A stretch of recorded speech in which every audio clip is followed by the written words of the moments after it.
Blue and white lights flashing together usually mean the modem is trying to establish or restore a connection, but it hasn't completed the process yet.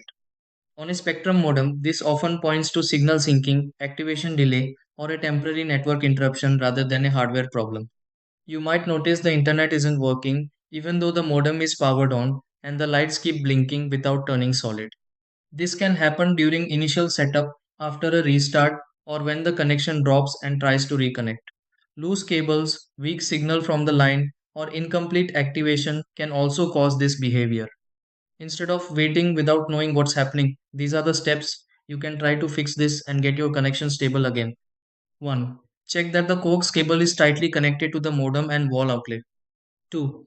Restart the modem by unplugging it for about 1 to 2 minutes. 3. Plug it back in and wait for the lights to stabilize.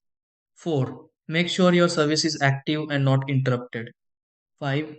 Try connecting directly with a wired device to test internet. 6. Contact your provider if the lights keep blinking after setup.